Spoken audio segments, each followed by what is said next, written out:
el supercósmico avión Concorde empequeñeció al mundo.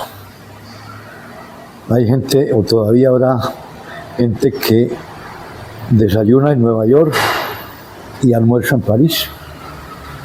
Digo eso porque tenemos la visita aquí en el set de grabación del periódico Ayer y Hoy, en el sillón de Fabio, a Oscar Pardo, llamado entre nosotros el billetano viajero. Billetano viajero, ¿por qué? Porque a las 5 de la tarde está en Islamabad y a las 8 de la noche está en Villeta. Es una cosa mágica, maneja una especie de magia que no se entiende, a pesar de todo el modernismo. Él, por ejemplo, se casó en la remota Escandinavia. En Suecia. Él está en Etiopía, en Addis Abeba, y de pronto sale en el Congo belga o en Sudáfrica. ¿Cómo se explica eso, billetano viajero? ¿Cómo se explica eso? Don Fabio, primero quiero agradecer la invitación y el detalle de prestarme la silla, don Fabio, que es una silla bien compleja de llenar, ¿no? Porque necesita uno no solamente de la experiencia que dan los años, sino la disciplina que da la profesión. Para mí, verdad, es un honor y es un gusto, y honor que me hace con todas esas palabras tan bonitas, don Fabio, y honor que no me merezco.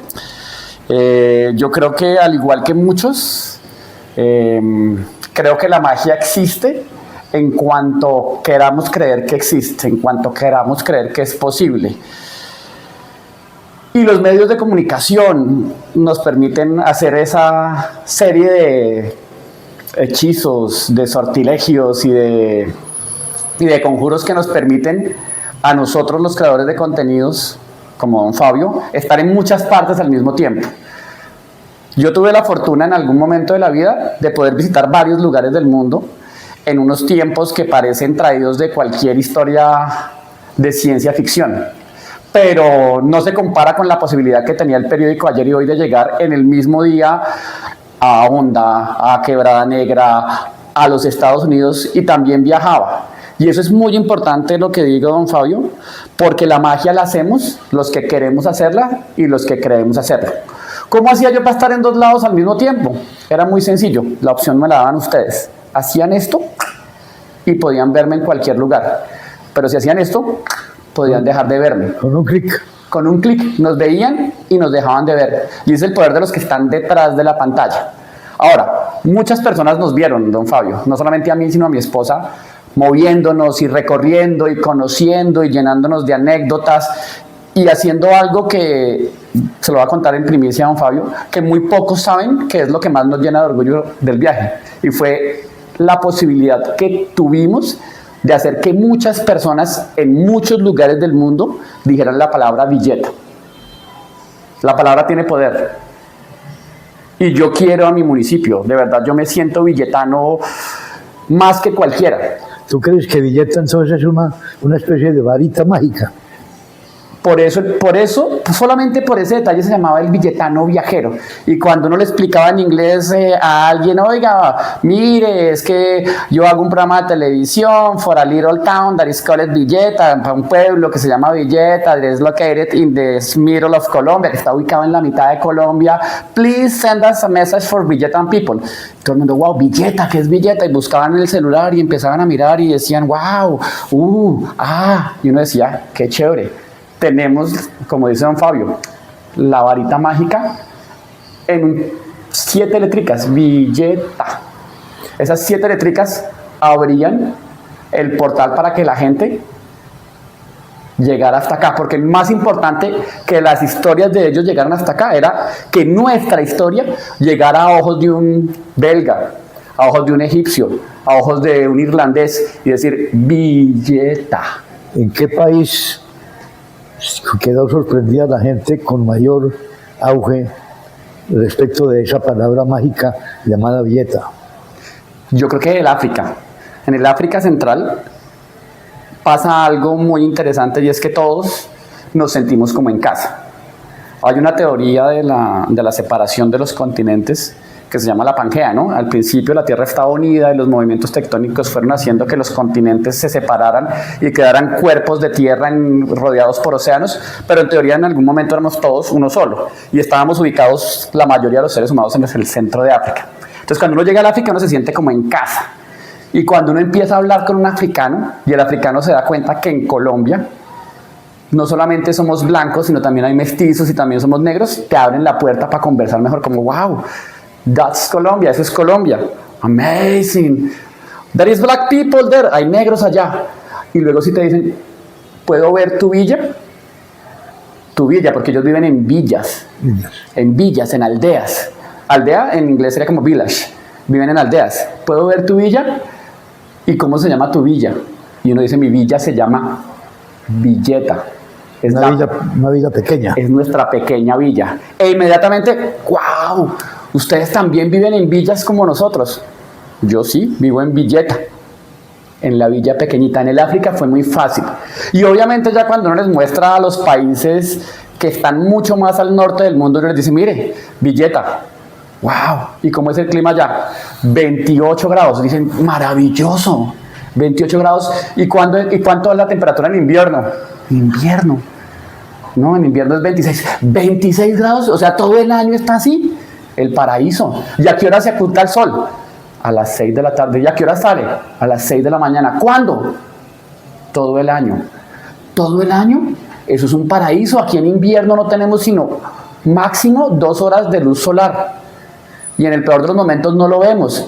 Y en verano no tenemos sino 2 horas de noche. Ustedes viven en un paraíso. La pequeña villa, don Fabio, es un paraíso y la gente no lo cree, que es nuestro problema. Y por eso es que es importante que nos creamos el cuento. Estamos en el paraíso con sus problemas, porque me imagino que en el paraíso allá arriba también los arcángeles se pelearán con los ángeles por algunas cosas, pero mientras uno entienda que está en el paraíso es mucho más fácil disfrutarlo, don Fabio.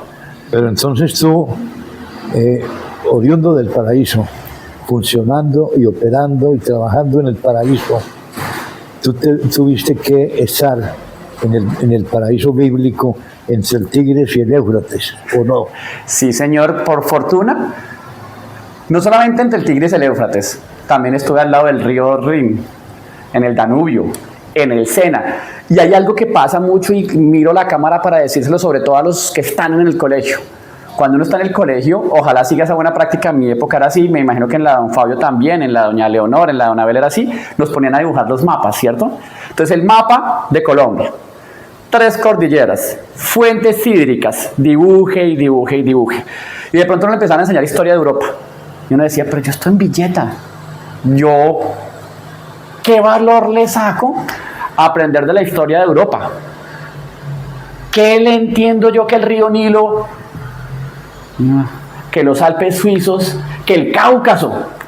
Pero cuando uno está allá uno dice, gracias, profe, porque si no hubiese sido por mis profesores del bachillerato, yo no sabía que estaba en los Balcanes y que los Balcanes tienen una particularidad socioeconómica y todo eso que pasó en la educación, en mi momento, desde mi pequeña villa, cobró un valor espectacular. Y yo digo, claro, por eso eran importantes las clases de sociales, claro, por eso eran importantes las clases de inglés, claro, las clases de matemáticas, don Fabio, porque uno llegaba y le daban un billete y uno tenía que decir, esto cuánto es en pesos, esto cuánto es en dólares, esto, uy, juepucha, se me fue la quincena en un solo viaje, Dios mío, está muy cara la entrada al museo. Y todo eso que me enseñaban cobraba sentido y cobraba sentido. Entonces, sí. Bueno, habiendo navegado por el Nilo, ¿te agradó más el paisaje del Nilo que el paisaje de la quebrada de Villeta? La pregunta es odiosa, don Fabio, y no quiero ser políticamente correcto y voy a contar una anécdota pequeñita. Estábamos con mi esposa, si mi memoria no me falla, en Myanmar. Viña del Mar, Chile. No, Myanmar, la antigua Birmania. Ya. África. No, ese es Asia, don Fabio. Myanmar es la antigua Myanmar, la antigua Birmania. Un país que durante muchos años tuvo sus fronteras cerradas. No hace mucho, no podría atreverme a decir una fecha, pero estoy seguro que no lleva más de una década, el turismo se intensificó en este país. Y es un país que está muy bien cuidado. Sus templos son preciosos, las pagodas son espectaculares y el turismo que va allá es un turismo que no va con una necesidad de consumo salvaje, sino va con una necesidad de aprendizaje salvaje. Entonces encuentras otro tipo de turista, el que quiere disfrutar cada sitio. Y haciendo el programa uno va buscando las entrevistas. Ay, mire, este tiene pinta de latino, a este le hago la entrevista porque no tengo que hablar el inglés. O este tiene pinta de buena gente, ay, este no, este como que no me va a hablar. Y vimos a un señor, no sabíamos de dónde era, y se le notaba la experiencia a leguas, así como ver a don Fabio, que uno dice, esta es una persona que uno tiene que respetar porque las canas no las regalan, esas se van consiguiendo lentamente en el tiempo y se van llenando las cabezas, no solamente de estas, sino adentro también las canas nos regalan cositas. Entonces yo vi al señor ahí sentado y me le acerqué y le dije, bueno, ¿usted de dónde es? Where are you from? Y el man, no, yo soy de Brasil, pero en un español aportuguesado que pudimos comunicarnos fácil. ¿Cuántos años tiene? No, yo tengo 83 años, si mi memoria no me falla. Una persona que ya tenía sus años, ya viajar a los 83 años es más complicado. No porque uno no tenga las capacidades, sino porque el físico y la máquina se desgasta y es normal. Es parte del ciclo de la vida. Y le preguntamos, ¿con quién está viajando? Y dijo, solo. ¡Wow! Este tipo tiene toda la pinta de héroe para uno que está viajando. ¿Cuánto tiempo lleva viajando ahorita? Dijo, no, en este viaje 3 años. 3 años. Sin volver a casa, sí, sin volver a casa. Nosotros llevamos en esa época poco más de año y medio y decíamos, no, este señor, ¿dónde le tomamos la foto para guardarla de por vida? Por fortuna la tomamos acá y pudimos guardar el recuerdo. ¿Cuántos países conoce? Como 106 o 107, 107, más de la mitad del planeta. La pregunta que todos hacemos, ¿cuál es el país más bonito del mundo para usted? Y ahí es donde le voy a contestar la pregunta sin ser políticamente. Toda esta introducción era para contarle si me gustaba más el paisaje del Nilo o el paisaje del río Villeta. Este señor me dijo la respuesta que me cambió la vida y me dijo, el país más bonito del mundo es en el que yo esté.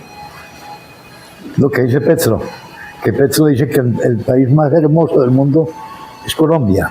Ahora,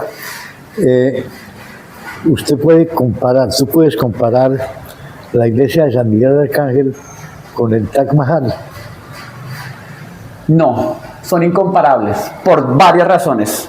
Una, el Taj Mahal es una tumba. Yo sé que en nuestra iglesia está enterrado varios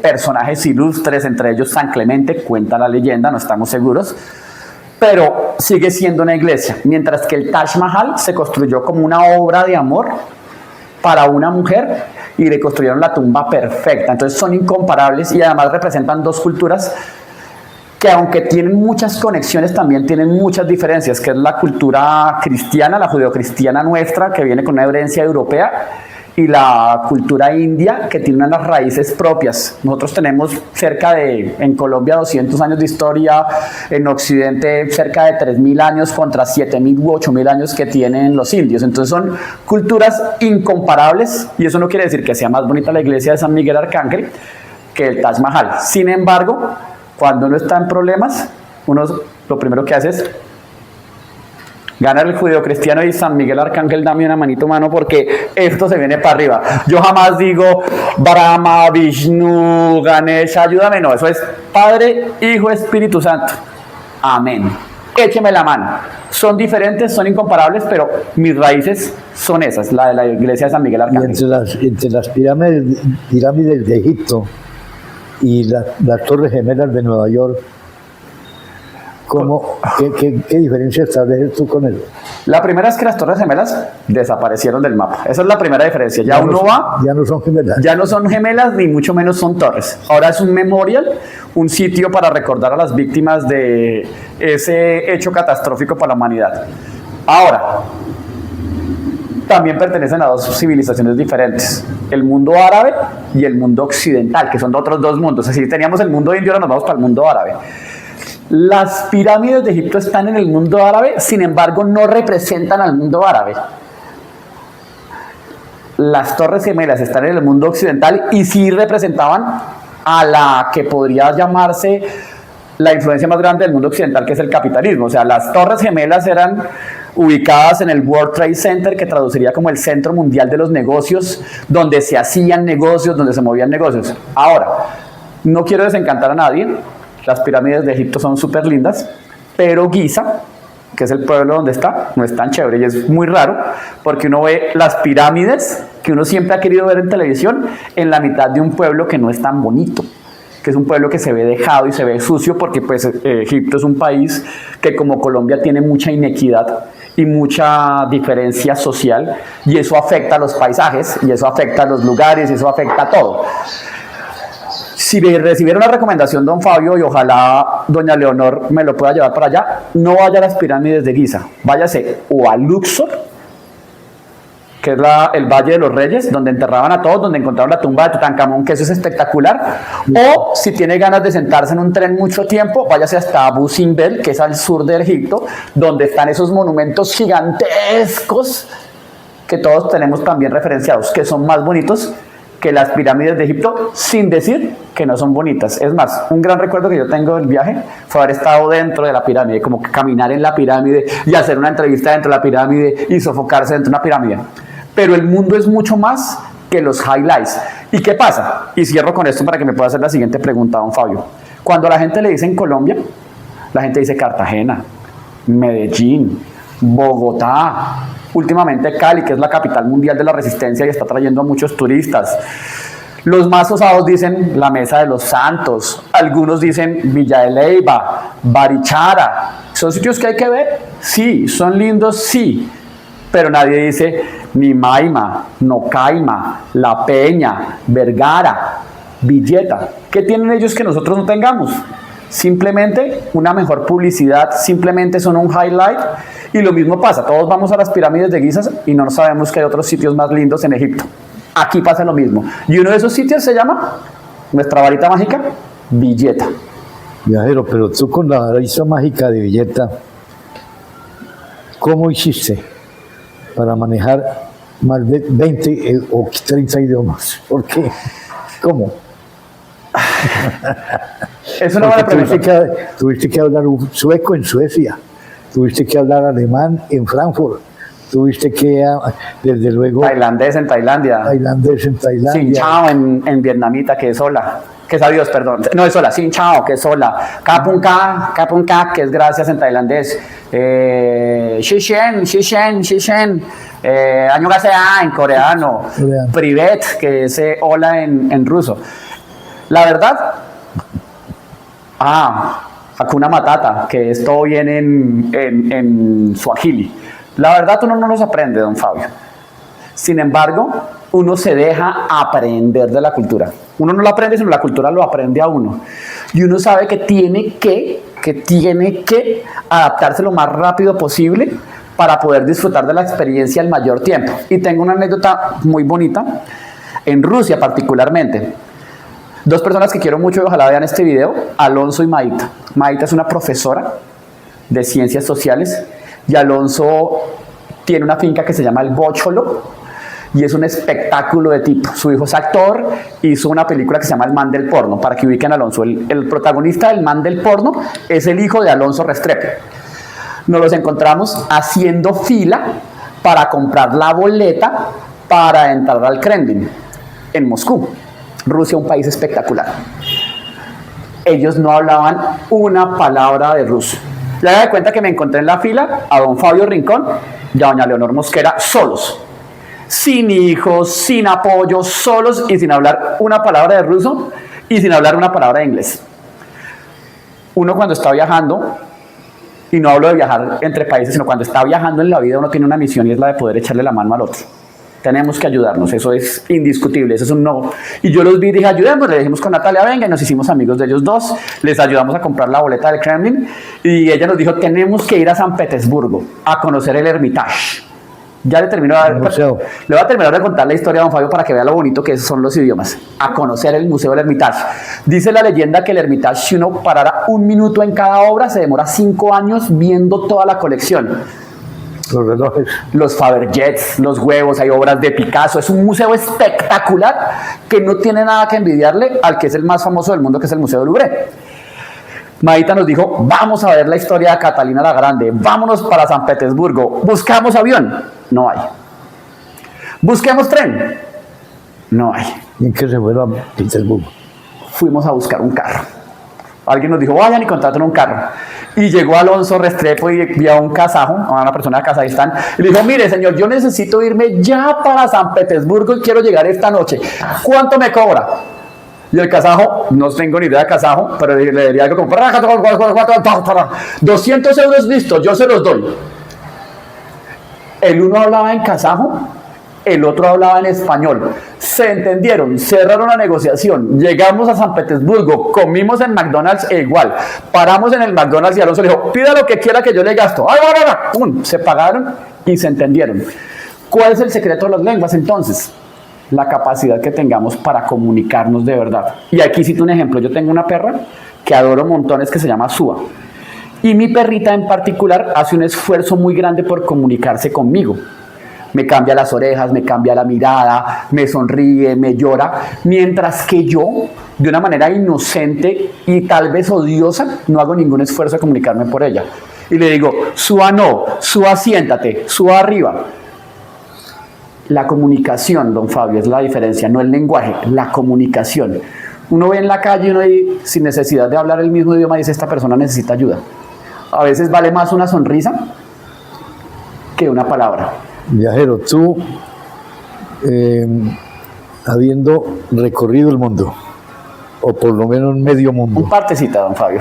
O medio mundo, tú puedes compararte con Julio Verne, para escribir algo que llame La Vuelta al Mundo en 80 días. En 80 años, tú no tienes 80 años todavía, pero La Vuelta al Mundo tuyo fue en 2 años, ¿no, Fabio? ¿En 2 años? No, en 20 años. Pues, la verdad, si yo me pongo a echar cabeza a don Fabio y quisiera no equivocarme, mi primer viaje se lo doy a mi papá. Mi papá me llevó a Bogotá. Creo que es el que más presente tengo, aparte de las veces que íbamos porque yo tenía una otitis y mi papá salía a cualquier hora a llevarme al médico en un acto de amor con mi mamá que era espectacular. Pero el primer viaje que yo recuerdo en mi vida, que ahí fue cuando creció mi mundo, que eso también es muy importante, don Fabio, el mundo va creciendo. Uno cree que lo conoce todo, uno cree que lo ha visto todo cuando está en los libros, pero el mundo crece aquí a medida que lo voy tocando y oliendo y probando. Pero mi primer viaje grande en el mundo es mi papá llevándome a la Caja Agraria sobre la 7ª, estar cerca del edificio del Oro, comerme una dona con mi papá en Bogotá y luego ir con mi mamá a visitar a sus papás en los llanos, a mi abuela que en paz descanse y a mi abuelo que en paz descanse. Entonces el mundo crecía y si me pregunta, creo que ahí arranca. Entonces estaríamos hablando de cerca de 40 y tantos años dándole la vuelta al mundo y todavía se la doy. Lo que pasa es que ahora no se la doy en un avión, ahora se la doy corriendo. Los que me conocen saben que me encanta correr y me gusta ir allí, me gusta correr en esta otra maratón. La hago leyendo o la hago hablando, que es otra forma de viajar, don Fabio. Entonces puede ser la vuelta no al mundo, sino a los mundos, porque no hay solamente uno, hay muchos mundos. Y hablar con don Fabio para mí es hablar no con un mundo, sino casi que con un sistema planetario, porque don Fabio desde la experiencia ya no podemos decir que es solamente un mundo. Está Fabio escritor, está Fabio persona, está Fabio periodista, está Fabio regañón, está Fabio esposo. Entonces todos esos mundos en los que uno se puede mover. Gracias. Es muy bonito. Óscar Pardo, mejor conocido o más exactamente conocido y más justamente conocido como el Villetano Viajero, es una de las leyendas que en este momento alimentan la imaginación de Villeta para los colombianos y para el mundo.